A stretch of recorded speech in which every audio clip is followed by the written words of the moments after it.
what it was. I was struggling to see what work my way back into the thing that popped into my head when you're talking about it, Mop. Um, refreshing your perspective on streaming and the joy that you have when you're creating the content and you're in the moment and you're doing the flow thing, right? You want to create those moments of flow where time disappears. You find yourself on the far side of 8 hours of streaming. And you're like, what? I thought it'd been like 45 minutes. That's the best feeling. Yeah. Manufacturing those moments is possible.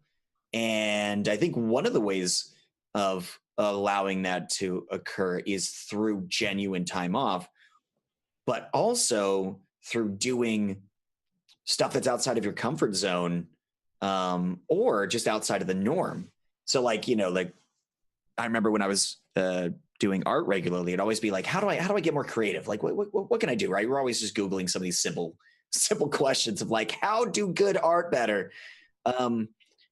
And it's, stuff like taking a different route to work, going to a different coffee shop, sitting in a different spot, brushing with the left hand, if you're right-handed, stuff like that, just sort of mixing it up.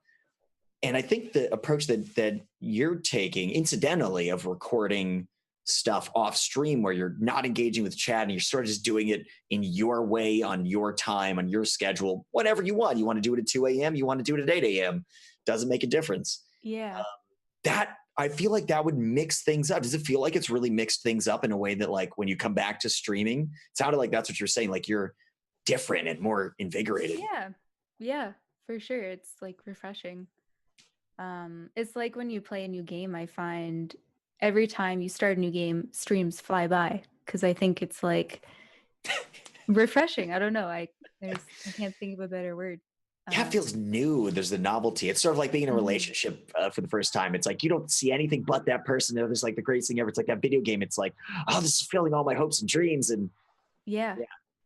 I think also when you're like a community-based streamer, like chat can really carry the streams often. Like especially like with a new game, if chat's hyped, if chat's moving, like if you're just going with the flow, like streams are so easy. It's like when streaming is like, okay, like, chat slows down, or it's like, okay, I've been playing this game for like 40 hours, but I want to finish it, but it's like losing my interest a bit, stuff like that. Like those moments can be harder, especially when you're like, okay, I've not had a day off in like a month. Like this is not as fun, right? Yeah. Yeah. Yeah. I just think that would be really fun to actually create content or like playing games offline with not because the Twitch engagements and just actually enjoying the game and yourself. Yeah. So that's awesome, Mob. You kind of like want to make me try that. Yes. I used to do that. This is why we do this. I even started Twitch, so I used to do that with YouTube. Really? Yeah, I started with YouTube before I went Twitch. Nice.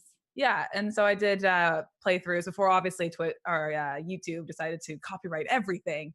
But yeah, I used to do that, and it was so fun because you would just do your own natural, like you just talk to yourself and enjoy the game, and actually actually fully enjoy the game. Because a lot of times when we play the storyline games and when you're a variety streamer, you do enjoy it, but you almost push through it because you want to make sure to get that game done before the next game comes out that is coming out. Does that make sense?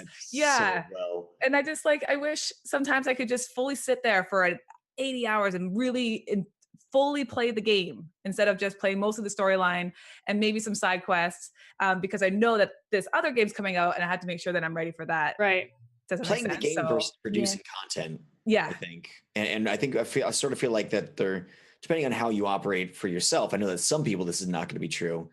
I feel like doing pre-recorded, if you're used to streaming, you can give yourself different rules. Yeah. And define what that's going to be in a way that you can't anymore once you've committed to a certain sort of on-stream identity and how you engage. You have to keep those people there getting what they're used to for very good reason.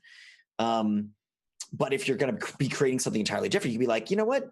I'm going to, hand this off to an editor or edit it myself and, maybe take out moments when I'm not talking because I'm just so engrossed in what's happening, or maybe do some crazy, funky music over a moment when I'm not talking because there's a really intense fight.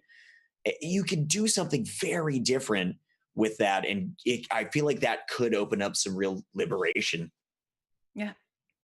Yeah.